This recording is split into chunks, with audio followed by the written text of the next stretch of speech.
Okay, so let's talk about Joseph Conrad's 1899 novel, Heart of Darkness. Now, this isn't just some adventure story about a trip up the Congo River. No, it's so much more than that. It's really a deep, dark dive into the human soul itself. So let's get into it and see what makes this story so incredibly haunting. It all kicks off with our narrator, a sailor named Marlowe, and his lifelong obsession with the unknown. You know how as a kid you'd look at a map? Well, he did that, saw these blank spots in the middle of Africa and just knew he had to go there someday. And that one simple desire, that curiosity, is the spark that lights this whole crazy fire. Now you'd think a story about the Congo would start in Africa, right? Well, nope. Picture this. Marlowe is on a ship, just sitting in the River Thames in London, and as the sun goes down, he turns to his crewmates and starts to spin this yarn. The story of the one journey that completely changed who he was. And this is where things get really interesting, right from the get-go. Marlowe looks out at London, the center of the civilized world, and he says, hey, imagine being a Roman soldier landing here 2,000 years ago. To them, Britain was the blank spot on the map, a savage, terrifying place. It's a mind-blowing comparison that sets up the book's biggest question. What does civilized even mean, and who gets to decide who the savages really are? So how does our guy Marlowe finally get his ticket to that blank spot on the map?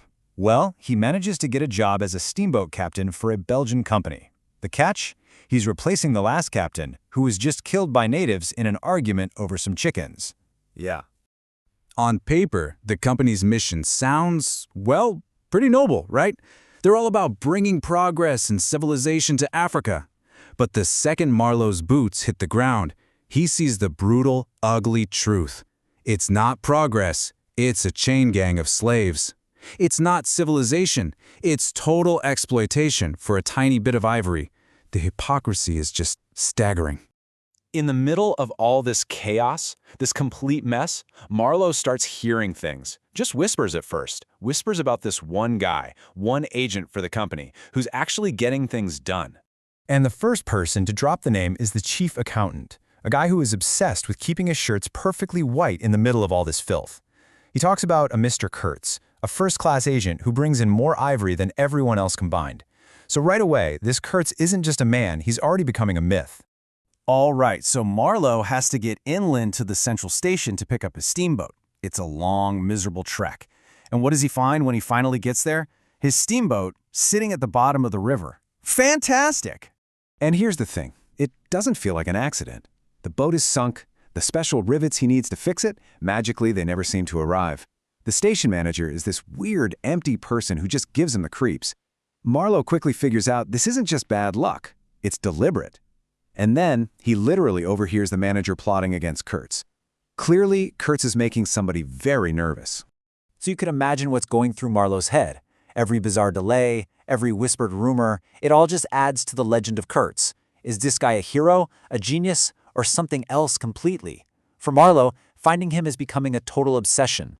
Finally, after months of work, the boat is fixed, and the real journey begins, up the river, deeper and deeper into the unknown. The jungle is just pressing in. It's quiet, ancient, and it feels like they're sailing back to the dawn of time. And it's here that Marlowe looks at the natives on the riverbank and has this huge realization. Behind all the drumming and the chanting, they're human, just like him. They're getting close, really close to Kurtz's station, and then all hell breaks loose. A storm of arrows starts flying out of the trees. His helmsman gets a spear through the chest and dies at his feet. Marlowe thinks, that's it, we're too late, Kurtz must be dead. But what he finds when they arrive is so much stranger, and so much worse. First, he meets this bizarre Russian trader who basically worships Kurtz like a god. Then, the station manager shows up, complaining that Kurtz's methods are unsound. And then, Marlowe sees what those methods are. The fence posts around the station, they're decorated with severed human heads. So this is the real Mr. Kurtz, a man who came to Africa with all these grand, noble ideas. But once you strip away society, once there are no rules, no one watching, he didn't just go native. He became a monster. He set himself up as a god, ruling through absolute terror and raiding the country for ivory. Marlowe finds Kurtz, and he's a wreck. He's basically a skeleton dying from fever. The mission changes, get this guy on the boat and get him out of there. But Kurtz doesn't want to go. And his followers, the tribe that worships him, they are not about to let their god be taken away without a fight. As they're heading back down the river, Kurtz is fading fast. But in one last moment of clarity, he gives Marlowe a bundle of his personal papers. He knows the company manager wants to destroy his reputation, and he trusts Marlowe, maybe the only person who has a clue what he's been through. And then it happens. With his last breath, Kurtz stares into something and whispers his final unforgettable words. It's a judgment, isn't it? On his life, on what he'd done, on the darkness he didn't find in the jungle, but carried inside him all along. Marlowe makes it back, barely. He survives his own illness and returns to Europe a completely different person. About a year later, he knows there's one last piece of business. He has to go see Kurtz's fiancée, his intended. And this woman, she lives in a totally different reality. In her mind, Kurtz is still this great, brilliant humanitarian hero.